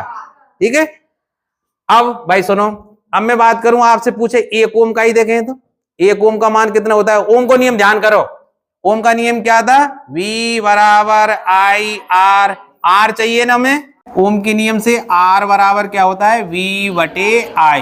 अब मुझे 1 ओम की परिभाषा निकालनी है, तो देखिए R की जगह क्या लिखूंगा, ओम, तो 1 ओम बराबर R की जगह ओम, क्योंकि R का मात्रक क्या है, ओम। अब V का मतलब वोल्ट, तो 1 वोल्ट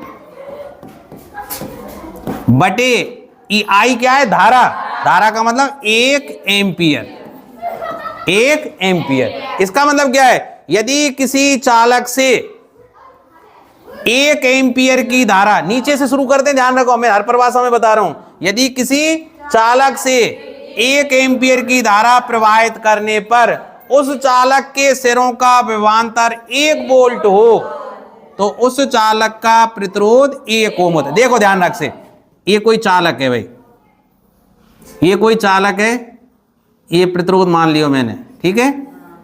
इसमें मैं कितनी धारा प्रवाहित कर रहा हूं? 1 एम्पियर की, 1 एम्पियर की, और इसके विभवांतर, इसके सिरों का विभवांतर कितना आ जाए नापने पर? 1 वोल्ट, ठीक है। तो इसका प्रतिरोध कितना होगा? 1 ओम। कैसे याद रखेंगे? ध्यान रखो, जब विभवांतर की बात करें तो दोनों सिरों की लिखो, ठीक है। कैसे कहेंगे? यदि किसी चालक में 1 एम्पियर की धारा प्रवाहित करने पर उसके सिरों का विभवांतर 1 वोल्ट हो तो उस चालक का प्रतिरोध 1 ओम होता है। सही है ना? याद है क्या? कैसे कही मैंने बताओ? किसी चालक में 1 एम्पियर की धारा प्रवाहित करने पर यदि इसके सिरों का विभवांतर 1 वोल्ट हो उसका प्रतिरोध 1 ओम होता है। याद आ गई ना? अब बात करते हैं भाई प्रतिरोध की निर्भरता। अब देखो भाई, किसी चालक का प्रतिरोध किन किन चीजों पर निर्भर करता है? 4 चीजों पर निर्भर करता है। पहले उसकी लंबाई पर,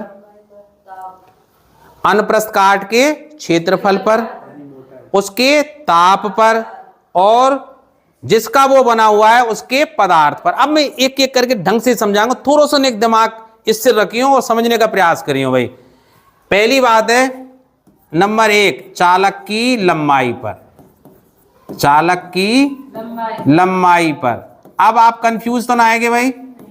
कैसे भाई? कि मैं यहां तो लिख रहा हूं प्रतिरोध और यहां लिख रहा हूं चालक।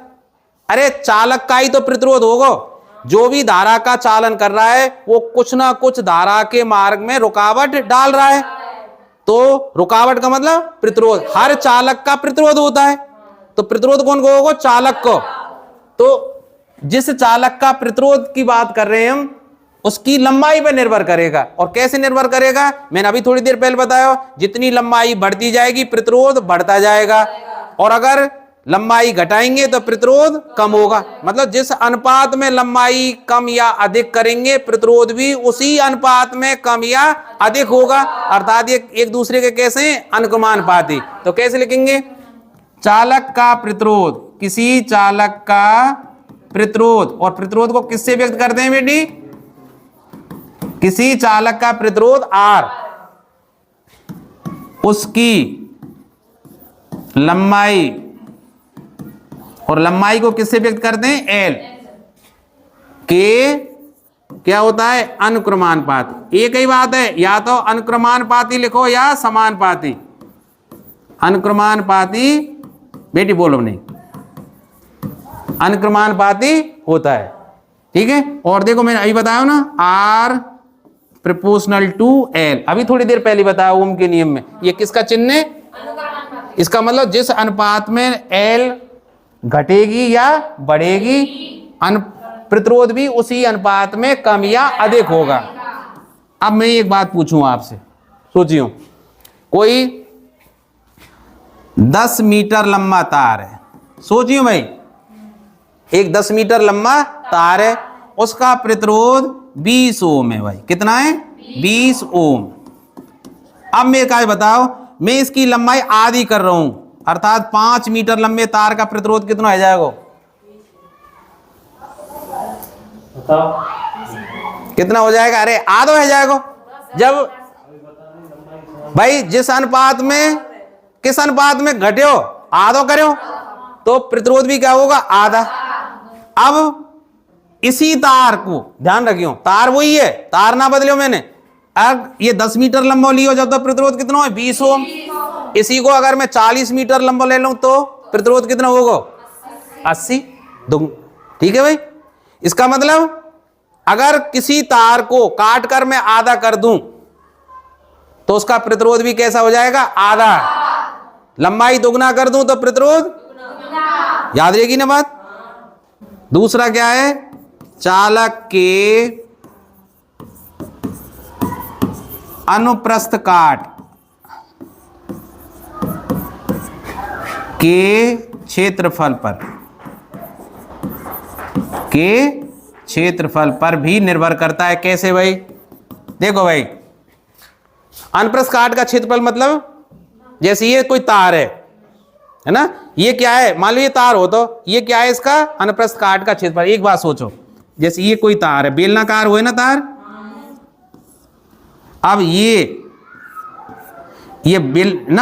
बेलनाकार भाग को ये कौन सा है, कैसा हुआ, वृत्ताकार, ये वृत्ताकार ही है ना, तो इसके अनुप्रस्थ काट का क्षेत्रफल ए मान लो वो काई के बराबर होगा पाई आर स्क्वायर। आर क्या है, इसकी त्रिज्या, जैसे ये तो व्यास है, इसका आधा कर लेंगे यहां से लेके यहां तक, ठीक है भाई। तो अनुप्रस्थ काट का क्षेत्रफल क्या होगा, पाई आर स्क्वायर। एक बात सोचो, अर्थात मोटाई मान लें, मोटा कैसे मान लें, मोटाई। एक बात सोचियो, धारा को कौन ले जाता है, इलेक्ट्रॉन, फ्री इलेक्ट्रॉन, मुक्त इलेक्ट्रॉन। मोटे तार में ज्यादा इलेक्ट्रॉन मिलेंगे कि पतरे में? पतरे में कम नहीं आएंगे क्या, मोटे में ज्यादा आ सके भाई, वही तार है। पदार्थ मोटाई कब बढ़ेगी, जब पदार्थ बढ़ेगा तो इलेक्ट्रॉन बढ़ेंगे, और इलेक्ट्रॉन बढ़ेंगे तो धारा को मान ले जावे बारे ज्यादा हो जाएंगे। तो मोटाई बढ़ेगी, प्रतिरोध घटेगा। क्यों? इलेक्ट्रॉन ज्यादा है, वह फटाफट ले जाएंगे, हाथों हाथ उठाई यहां से धारा और फटोट पलियां उधर दी जाएगी नाएगा। एक तो मोटा आदमी सामान ले जाए और एक पत्रों से ले जाए, कौन ज्यादा ले जाएगा भाई? मोटा आदमी रुकावट ही नहीं आवी, फटाफट उठा के मार रख देखो। एक सोचो, धारा ही तो है ना, क्या पढ़ रहे हैं हम, धारा। अब उदाहरण सोचियो, पानी की तो धारा हो, यहां ट्यूबवेल है, ये ट्यूबवेल, अब मैं या पानी है ट्यूबवेल के 1 किलोमीटर दूर ले जाऊं, लंबो पाइप है, और एक मैं यहां ही 2 हाथ दूरी पर पानी चलाऊं थोड़ो से लंबे, तो कौन में रुकावट ज्यादा होगी, 1 किलोमीटर लंबो। इसका मतलब जो जैसे पाइप की लंबाई बढ़ेगी, पानी को जाने में रुकावट उतनी ज्यादा झेलनी पड़ेगी। अब एक सोचो, उसी पानी को मैं एक से पाइप में ले जाऊं और उसी पानी को मैं इतने चौड़े पाइप में ले जाऊं, कौन से में आराम से जाएगा, चौड़े पाइप में।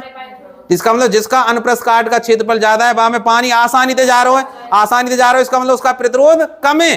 प्रतिरोध का मतलब रुकावट कम है, तो सीधी सी बात आ गई ना। तो कैसे है गो,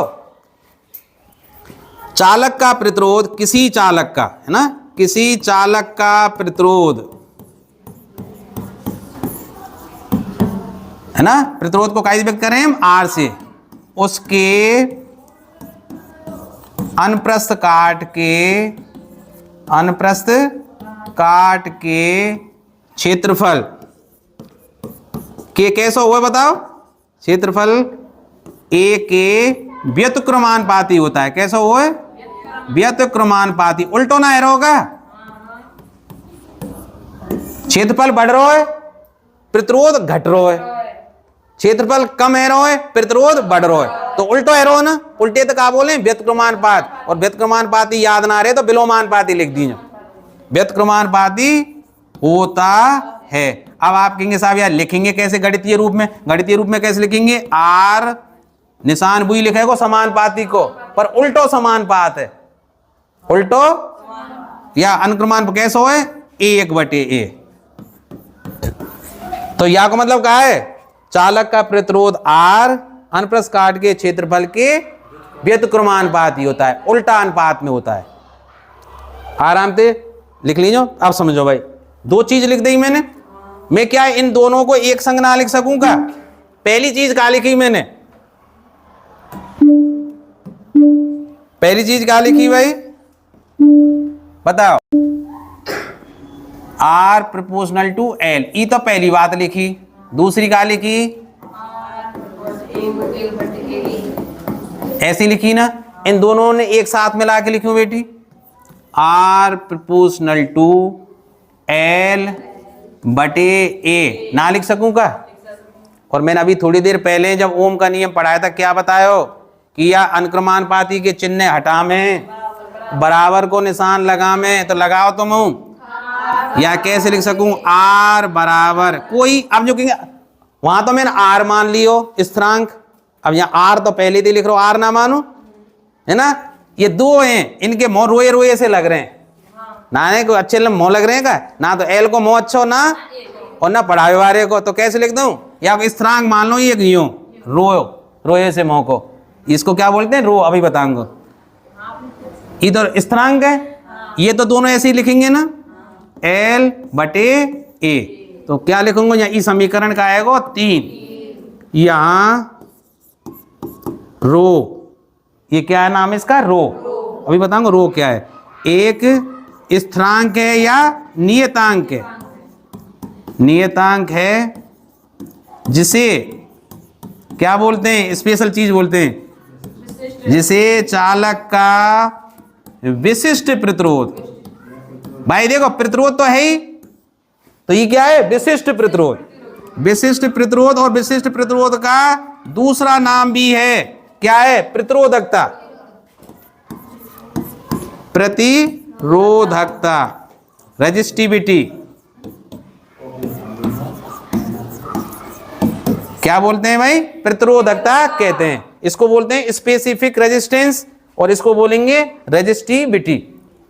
अब आप कोई पूछ सके तो भैया विशिष्ट प्रतिरोध का ही देखें, या प्रतिरोधकता किसे कहते हैं और इसका मात्रक क्या है, बहुत बार पूछा है, ठीक है, विशिष्ट प्रतिरोध या प्रतिरोधकता किसे कहते हैं, इसका मात्रक क्या है। अब सुनो भाई, सूत्र पढ़ लियो तुमने, क्या पढ़े हो बताओ, बिना यार देखे बताओ, आर बराबर रो एल बटे ए, जिसकी परिभाषा निकालनी हो, बाई को सूत्र लिखो, ये तो आर को सूत्र है, तो मैं एक नीचे का मान सकूं एक, बच गुणा करो, रो एल बराबर आर ए, तो रो बराबर का आ जाएगा, रो बराबर आर ए बटे एल,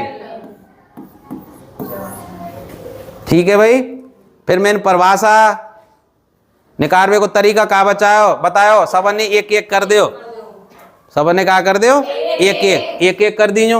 एल का चीज है चालक की लंबाई, यदि अभी ध्यान रख रहे हो, अभी मैं परिभाषा थोड़ा सा सब रखो जब बोलेंगे फिर तुम, यदि एल बराबर क्या हो 1 मीटर, भाई लंबाई है या तो मीटर में नापेंगे या सेंटीमीटर में, और स्टैंडर्ड नाप काई में मीटर में, लंबाई 1 मीटर, ए का चीज है क्षेत्रफल, अनुप्रस्थ काट का क्षेत्रफल, और क्षेत्रफल को मात्रक का हुआ वर्ग मीटर, जब लंबाई मीटर में तो क्षेत्रफल का ही माप है वो वर्ग मीटर में, तो 1 वर्ग मीटर,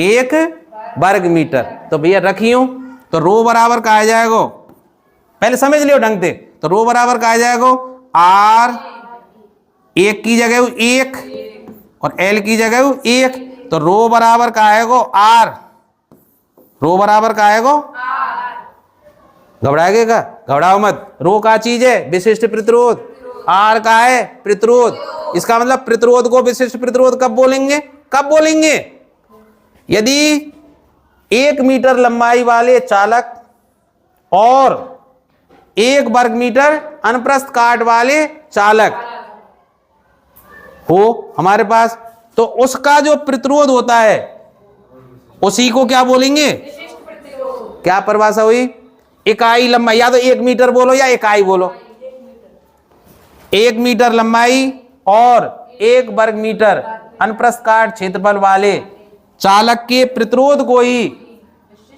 चालक का विशिष्ट प्रतिरोध कहते हैं।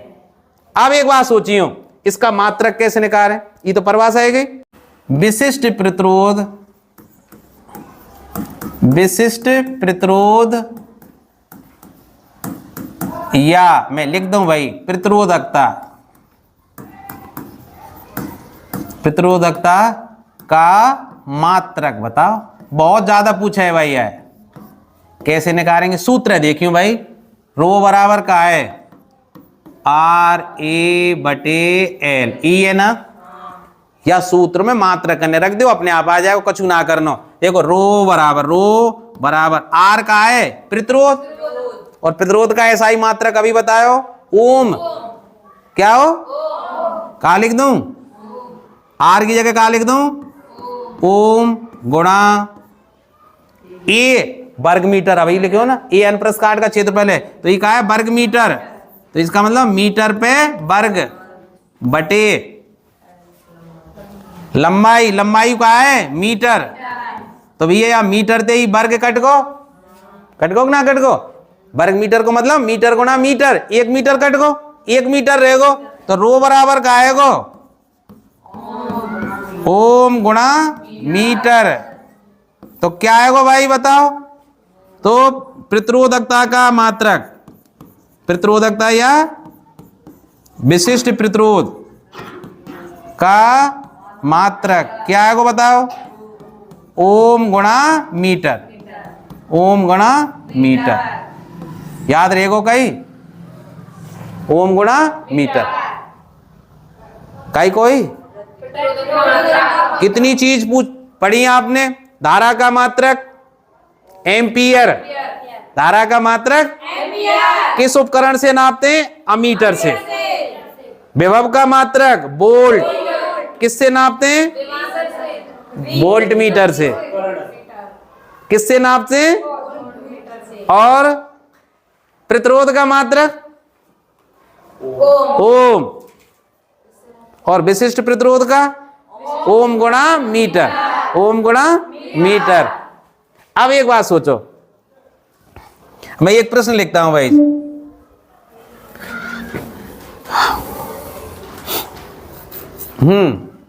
प्रश्न है भाई एक 40 सेंटीमीटर। ध्यान से सुनिए भाई।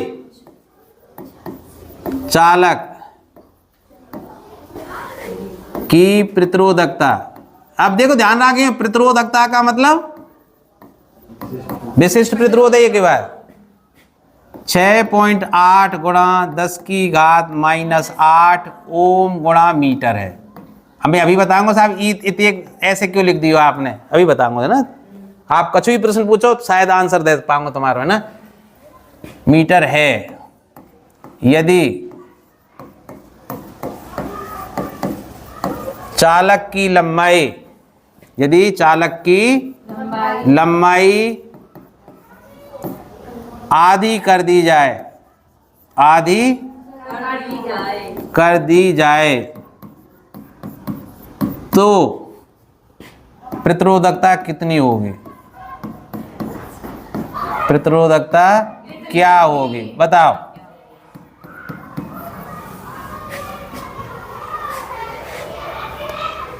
कितनी होगी? आधी हो जाएगी। लंबाई आधी कर रहे हैं तो प्रतिरोधकता भी कैसी हो जानी चाहिए? आधी। नहीं होगी भाई, प्रतिरोध आधा हो जाएगा, प्रतिरोधकता आधी नहीं हो। ध्यान रखना, प्रतिरोधकता ना तो लंबाई पर निर्भर करे ना अनुप्रस्थ काट के क्षेत्रफल पर, क्योंकि प्रतिरोधकता पदार्थ का मूल गुण है और मूल गुण बदलता नहीं है। चाहे आधो कर दे, चाहे मुंह में जो गुण है आप गुण है वो वही रहेंगे, चाहे वो काट के आधो कर दो तुम। दागी समझ में? चाहे मैं मोटो हो जाऊं मतलब अनुप्रस्थ काट को क्षेत्रफल बढ़ जाए, चाहे मैं कैसे हो जाऊं पतलो या अनुप्रस्थ काट का क्षेत्रफल क्या हो जाए? आधो, पर मेरे मूल गुण नहीं बदलेंगे। तो प्रतिरोधकता क्या है? पदार्थ का मूल गुण है। ई सवाल 12वीं में आया हो एज इट इज 2022 में फिजिक्स में, ठीक है। तो तुम याद रख लीजिए भाई कि प्रतिरोधकता लंबाई और अनुप्रस्थ काट के क्षेत्रफल पर निर्भर नहीं करती, ये पदार्थ का मूल गुण है। पदार्थ का मूल गुण नहीं बदलता है, पर कायदे बदल जाए, तापते बदल जाए। अब भाई मुंह गर्म कर दे कोई, उछड़ तो ना डोलोगे, मूल गुण बदल जाएंगे 2 मिनट में, ठीक है। ध्यान रखियो, केवल काय से बदले प्रतिरोधकता, तो ध्यान रखियो भाई। चूंकि कैसे आंसर लिखेंगे? चूंकि प्रतिरोधकता, आंसर कैसे लिखेंगे? चूंकि प्रतिरोधकता चालक का मूल गुण है। क्या है? मूल गुण है। जो चालक की लंबाई L व अनुप्रस्थ काट के क्षेत्रफल पर निर्भर नहीं करती। अनुप्रस्थ काट के क्षेत्रफल पर निर्भर नहीं करती, अतः हाँ भाई 20 सेंटीमीटर लंबाई वाले चालक की प्रतिरोधकता कितनी रहेगी? फिर जितनी है प्रतिरोधकता कितनी रहेगी? इतनी रहेगी 6.8 गुणा 10 की का ओम इंटू मीटर। ये आंसर लिखना, ठीक है भाई। बात आई समझ में? अब अभी क्या पढ़ रहे हैं हम भाई? प्रतिरोध की निर्भरता। और प्रतिरोध की निर्भरता दो कारक है, मैंने बताई ना, 4 अन पर निर्भर करे। अभी तो 2 की बताई है मैंने। कौन सी बात? चालक की लंबाई पर, चालक के अनुप्रस्थ काट के क्षेत्रफल पर, और तीसरो का आएगा ताप पर।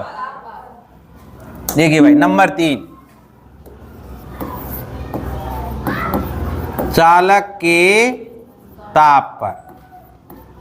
अब यहां पे कैसे निर्भर करेंगे भाई? ध्यान रखो, जितनी भी धातुएं डालियो, सुन लो भाई, जितनी भी धातुएं, याद रखो ना, जितनी भी धातुएं उनका ताप बढ़ाने पर प्रतिरोध बढ़ता है। प्रतिरोध बढ़ता है। क्यों कही मैंने बात?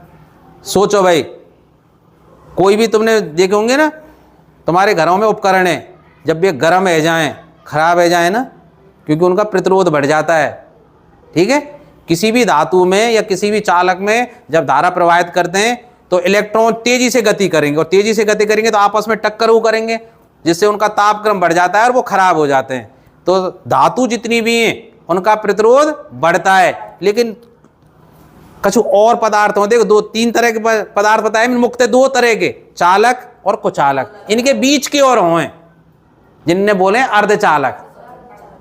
लेकिन अर्धचालकों का ताप बढ़ाने पर प्रतिरोध कम होता है। इसलिए घरन में जो टीवी और रेडियो के जो पदार्थ हैं वो सिलिकॉन और जर्मेनियम के बने हों, जो क्या है? अर्धचालक। वे जैसे जैसे गर्म होंगे वित्तीय कि उनको प्रतिरोध कम होगा, अर्थात अच्छे काम करेंगे। बहुत से टीवी और भी पहले तो झिलमिल करते रहेंगे, पीछे बहुत बढ़िया साफ चलने लग जाए, है ना। तो धातु जितनी भी हैं उनका प्रतिरोध तो क्या है? ताप बढ़ाने पर बढ़ता है, लेकिन अर्धचालकों का ताप कम होता है। इतना ही तुम्हारे कोर्स में। वैसे बहुत सी पहले तो अतिचालकता भी शायद, अब नहीं है अतिचालकता, है क्या? नहीं है। ठीक है, अब चौथा क्या है? पदार्थ पर। हर पदार्थ का प्रतिरोध अलग अलग होता है, वो उसका मूल गुण है। जैसे लोहे का प्रतिरोध ज्यादा है, चांदी का कम है, सोने का कम है, एल्युमिनियम का कम है, तांबे का कम है। जिन पदार्थों के प्रतिरोध कम है उन्हीं के क्या बनाए जाते हैं? तार बनाए जाते हैं। बात आई समझ में? तो ये बात तुम्हारे आगे होगी समझ में। इनके न्यूमेरिकल कराएंगे बाद में। और अब आते हैं भाई अगली चीज पर, प्रतिरोधों का संयोजन। क्या चीज? ये थोड़ा सा कठिन है। 4 नंबर को अगर प्रश्न आवेगो तो भैया 1 में तो आवेगी परिभाषा, या तो ओम के नियम की आ जाए 1 नंबर की, 2 नंबर को आवेगो सूत्र की स्थापना, और फिर 1 नंबर को आवेगो न्यूमेरिकल। ऐसे आता है इसमें 4 नंबर को प्रश्न। तो सब अब मैं क्या पढ़ा रहा हूं बताओ? परपथ में प्रतिरोधों को कितने तरीकों से जोड़ सकते हैं, और कितने तरीका हैं? 2। ठीक है भाई, प्रतिरोधों को परपथ में 2 तरीके से जोड़ सकते हैं, एक तो श्रेणी क्रम में और एक समांतर क्रम में। तो सबसे पहले क्या बताऊं मैं? बहुत कठिन है थोड़ा सा, आपके काज है।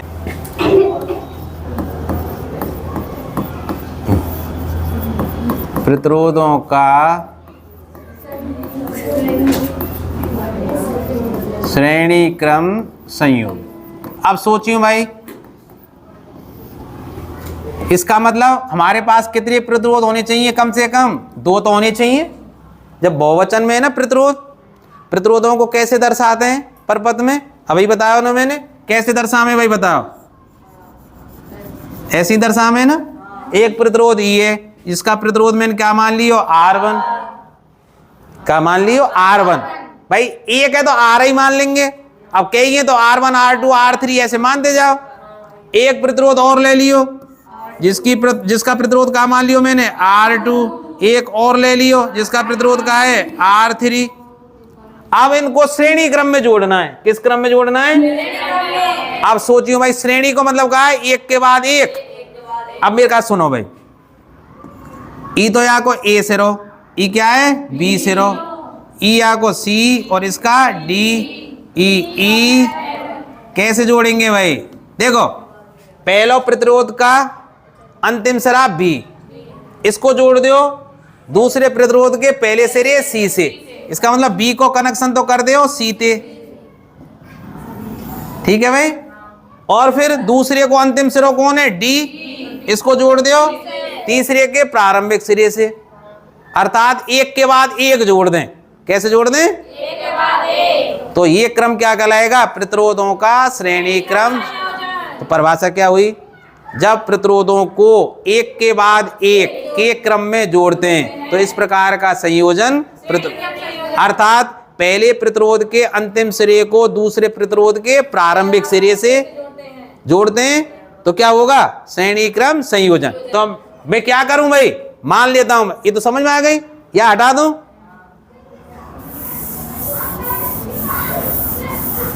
ये मैंने अब ये गड़बड़ कर ले हम थोड़ा सा, ठीक है भाई। अब मैंने क्या कर लिया भाई? अब परपथ बनावे भाई। हम कैसे बनावे? वही ओम को नियम काम में आवेगो। ओम को नियम बहुत काम की चीज है। ओम को नियम ध्यान करियो भाई। क्या करे हो? मैंने पहले बैटरी बनाई, ऐसे ही है ना, बैटरी में ये धन सिरा और ये ऋण सिरा, ये बैटरी लिख दी, ये आज बैट हो ना। और यहाँ धारा नियंत्रक लगाओ तो लगाओ, नहीं मत लगाओ। अब क्या करें? यहाँ का लगाऊंगा मैं? अमीटर, वही है, देख लो। अब यहाँ तीन प्रतिरोध लिए मैंने, कौन कौन से? R1, R2, R3। तो देखो तीनों ने बनाओ, R1, R2, R3, ठीक है। और ये यहाँ जोड़ दिए भाई, ई कुंजी लगा दी कुंजी के, और ये जोड़ दिए, ठीक। तो ये प्रतिरोध R1 है और ये R2 है और ये R3 है। धारा किधर से जाएगी भाई बताइयो?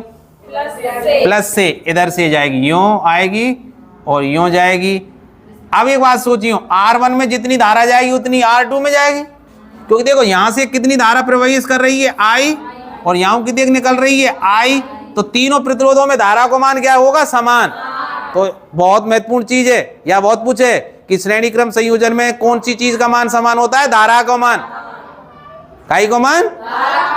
क्योंकि यहां से I धारा चली और I निकल गई, ठीक है भाई। पर विभवांतर समान रहेगा। विभवांतर नापे प्रतिरोध के सिरों का, या के सिरे अलग है तो इसका विभवांतर अलग होगा। ये क्या कर रहे हो भाई आज यार? उदम जा रहे हो, इसके सिरे अलग हैं भाई, कह रहे हो भाई, इसके सिरे अलग हैं। तो देखो इसका विभवांतर क्या मान लेता हूं मैं? V1। इसके सिरों का विभवांतर मान लेता हूं V2, और इसके सिरों का विभवांतर क्या नाम लेता हूं? V3, ठीक है। याद रहेगी क्या? V1, V2, V3, क्योंकि तीनों प्रतिरोधों के सिरे कैसे हैं? अलग अलग। और जब सिरे अलग अलग हैं तो विभवांतर का मान क्या होगा? अब कैसे लिखेंगे हम बताओ? दिए गए चित्र में, रामायण मत लिखियो, एक के बाद एक कछु लिखने की जरूरत नहीं। दिए गए चित्र में प्रतिरोध R1, R2, R3 को श्रेणी क्रम में चित्रानुसार जोड़ा गया है।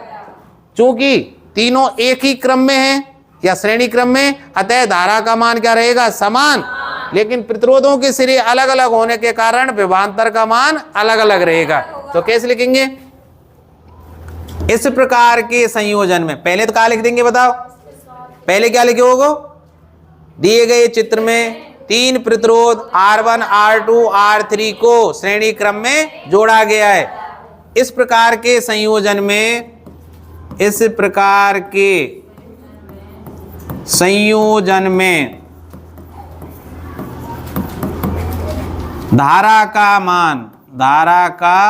मान क्या रहता है? समान रहता है,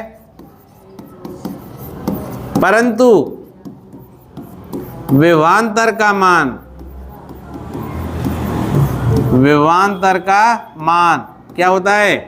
अलग अलग अलग अलग होता है। ठीक है भाई। अब सोचियो भाई, मेरे का बताओ, चालक में परपथ में प्रवाहित धारा कितनी है टोटल? परपथ में यदि प्रवाहित धारा का मान क्या है? धारा का मान आई, धारा का मान टोटल कितने है? आई। देखो ध्यान रखो, टोटल विभवांतर कितना होगा? जितना या बैटरी को है, 2 सेल की बैटरी है तो 6 वोल्ट होगा, 1 सेल की बैटरी है तो 1.5 वोल्ट होगा, है ना? 4 है तो कितने आ जाएंगे? 6 वोल्ट। ठीक है भाई। तो अब देखो, तो ई विभवांतर कैसा होगा भाई? टोटल विभवांतर कितना हो? V। और ये V को मान ही बदल गो, है ना? इस V का मान ही बदल गया है। कछु तो यहाँ पे बट गो, कुछ इसके सिरों पर, कुछ R3 के, मतलब कुछ विभवांतर तो R1 के सिरों पर आ गया, कुछ R2 के सिरों पर टोटल कितना होगा? V होगा ना आएगा। देखो मान लो 6 वोल्ट की बैटरी होती तो ये 6 वोल्ट ही तो बट दो, कुछ यहाँ उसके प्रतिरोध के अनुपात में। ठीक है, अर्थात कितनी रोकेगा? कुछ धारा मतलब विभवांतर इसने रोका हुआ, कुछ इसने, कुछ इसने। तो देखो भाई, फिलहाल में क्या मान के चल रहा हूं? कुल धारा का मान क्या है? आई। कुल विभवांतर जो बैटरी को है वो कितना मान लियो मैंने? V, तथा तुल्य प्रतिरोध, कुल प्रतिरोध भाई 3 प्रतिरोध ना आएगा, जुड़ रहेगा R1, R2, R3। पहले यहां सोचो, हम निकाल कर रहे हैं कि भाई हमने 3 प्रतिरोध जोड़े, R1, R2 और R3, इनकी बजाय एक ही ना जोड़ सकेगा तो एक ही कितेक को जोड़ते, अर्थात तीनों के बराबर कितेक प्रतिरोध जोड़ते, है ना? तो तुल्य प्रतिरोध क्या मान लूं मैं? RS क्यों लिखियो मैंने? R तो कुल प्रतिरोध है, S को मतलब सीरीज, और सीरीज को मतलब श्रेणी क्रम। कछुआई समझ में? तुल्य प्रतिरोध का मतलब इस पूरे सर्किट को, अर्थात R1, R2, R3, इन तीनों की जगह एक ही जोड़ दो तो कितनों आतो? अब तीनों काई में जुड़ रहे हैं? श्रेणी क्रम में। इसलिए R के नीचे मैंने कहा लगा दियो S। यह बात को संकेत है कि ये तीनों प्रतिरोध जिनको हम तुल्य प्रतिरोध निकाल रहे हैं किस क्रम में जुड़े हुए हैं? श्रेणी क्रम। वैसे को श्रेणी को सा, तो श्रेणी को कहा है S हो तो ओम के नियम से, तो ओम के नियम, ओम को ही नियम चलेगा भैया यहां में सब। ओम को नियम क्या कह रहे हो भाई बताओ? V बराबर क्या हुए? IR। V बराबर तो I और R की जगह क्या है? RS। समीकरण 1। कच्ची बात गलत लगेगा? V बराबर क्या है? पहले समझ लो, उतारियो पीछे लिखा तो गुरुजी ने दी हुई, समझना है तुम्हें। V बराबर क्या है? IRS। ये बात समझ में आ गई का? अब सुनो भाई, अब ये V 3 जगह बटे हो। कितनी जगह बटे हो? 3 जगह। कहां कहां? R1 ने तो बटा लियो V1, R2 ने बटा लियो V2 और R3 ने अपने हिस्सा को ले लियो V3। तो भैया R1 के सिरों का विभवांतर कितने है? V1। तो बताइयो R1, या मैं इसको लिख देता हूं प्रतिरोध, ऐसे बढ़िया लगेगा प्रतिरोध। नेक्स्ट समझियो भाई, R1 के बेटी ने तुम्हें सहयोग करना है, मैं भूल जाऊं बार बार। प्रतिरोध R1 के सिरों का विभवांतर कितने के? देख के बताओ। V1 कितने के? और V1 का I के बराबर होगा। धारा कितनी है तीनों में? I। और विभवांतर कैसे निकाल रहे हैं? धारा गुणा प्रतिरोध, धारा गुणा, तो धारा कितने के? I और प्रतिरोध कितने के? R1 ना आएगा? यहीं तो लिख रहे प्रतिरोध R1 के सिरों का विभवांतर का होगा V1 बराबर IR1। अब मैं दोबारा यही चीज लिख रहा हूं, प्रतिरोध R2 के सिरों का विभवांतर V2 बराबर IR2। समीकरण 3। ऐसे ही प्रतिरोध R3 के सिरों का विभवांतर, डॉट डॉट मत करियो पर एग्जाम में, हाँ लिखनो है, V3 बराबर समीकरण 4। ये कछु यहाँ तक कठिनाई आई का ईमानदारी तो बताइयो ना आयो ना। अब मेरे का ये बताइयो, ये B1 B2 B3 कहाँ से आए, या B के हिस्सा हो ये, कौन को ये, सोचियो भाई। ई V ई जो बताओ V यहाँ के 3 हिस्सा हुए ना, कौन कौन से, V1 प्लस V2 प्लस ई समीकरण 5 है ना। या समीकरण 5 में 1 2 3 4 दे मान रखियो। समीकरण 5 में समीकरण 1 2 3 व 4 से मान रखने पर, समीकरण 1 है देखियो कहा कह रहा है, समीकरण 1 है देखियो कहा कह रहा हो भाई, V बराबर का है IRS, तो V की जगह कहा लिखूं IRS, V1 की जगह कहा लिखूं, V1 की जगह लिखूंगा IR1, V2 की जगह कहा लिखूंगा, V3 की जगह, भूल तो ना जाएंगे ना, भूले तो यहाँ धर दे हो। V की जगह कहा लिखूं IRS, या की जगह IR1 IR2, सही है का। I कॉमन आएगा यहाँ पे I गुणा RS, या ऐसे लिख दीजिए, एक बढ़िया सा लगेगा। यहाँ I कॉमन ना आ रहा हो सब में, तो I कॉमन ले जाएंगे तो कोष्टक में क्या बचेगा, प्लस सही में I ते I ना कट गो का, तो का बच गो भाई, क्या बचा, RS बराबर R1 प्लस। इसका मतलब क्या हो कि भैया श्रेणी क्रम में यदि 3 प्रतिरोध जोड़े जाएं, R1 R2 और R3, तो इनका तुल्य प्रतिरोध इनके योग के बराबर होगा। काई के बराबर होगा, अब मैं आप देखूं कि 3 प्रतिरोध है मेरे पास, पहलो कितने को 10 ओम, और दूसरा प्रतिरोध हो जिसका मान कितना था 20 ओम, और तीसरा प्रतिरोध कितना था 30 ओम। इनको अगर मैं श्रेणी क्रम में जोड़ दूं तो तुल्य प्रतिरोध कितना होगा, मतलब तीनों के बराबर एक ही को मान कितना आ जाएगा, 60 आ जाएगा ना।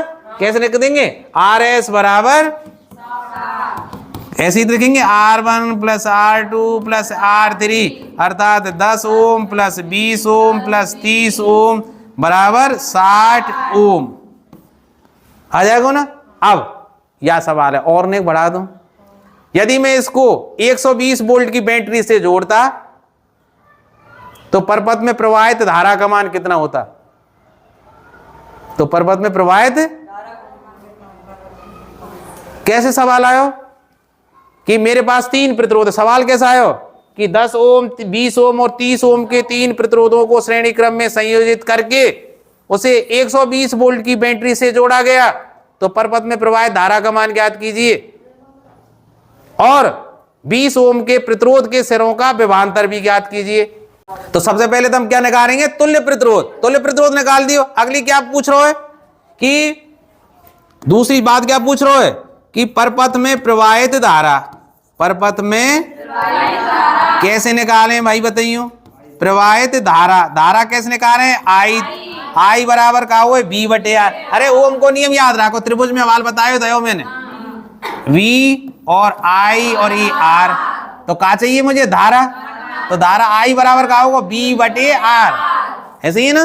तो I बराबर V बटे R, V कितने के 120, कितने वोल्ट की बैटरी से जोड़े हो, तो 120 बटे R कितने का आयो 60, तो RS लिखेंगे तो 60, अर्थात पूरे परपथ में प्रवाह धारा का मान क्या होगा 2 एम्पियर। हर प्रतिरोध में कितने जाएगा, अब चाहे जो पूछ ले कि भाई अब पागल बनावे क्या कह सके कि 40 ओम के प्रतिरोध में प्रवाह धारा का मान ज्ञात कीजिए, सॉरी 30 ओम के प्रतिरोध में भाई श्रेणी क्रम में तो हर प्रतिरोध में धारा को मान कार्य को समान रहेगा, तो कैसे लिखेंगे वहां में? क्योंकि श्रेणी क्रम संयोजन में धारा का मान हमेशा समान रहता है, इसलिए सभी प्रतिरोधों में प्रवाह धारा का मान 2 एम्पियर होगा। अब प्रभु एक चीज और पूछ रहा है, तीसरी चीज क्या पूछ रहा है कि 20 ओम के प्रतिरोध के सिरों का विभवांतर कितना होगा? और मैंने विभवांतर का सूत्र क्या है बताओ? V बराबर का है आई आर, तो V बराबर तो आई आर ही होगा भाई। तो I को मान के दिए गए 2 और R को मान के दिए गए 20 ओम, कितने गए को 40 वोल्ट। 40 वोल्ट तो यहाँ कहेगी, सॉरी कितने कहेगी 40 वोल्ट। यहाँ पे कितने कहा जाए तो 10 गुणा 2 धारा को मान 20 वोल्ट ये आएगी, और यहाँ पे कितने कहा जाए तो 60 वोल्ट ये आएगी। टोटल कितने वोल्ट की बैटरी? 120 की। कितने कहेंगे 60 40 100, ये तो है आगे ना आगे। तो 120 वोल्ट 3 हिस्सा में बैठ गो, अनुपात में 10 20, 20 पे 40, 30 पे 60। आगो ना आगो बताओ? आगो किसने कहा समझ में आई का? कल या और पढ़ गई हूँ सब रे, कल करा दूंगा, और यहाँ के जितने सवाल हैं सब ने कराऊंगा, पर पढ़ के आ जाइयो एक बार और।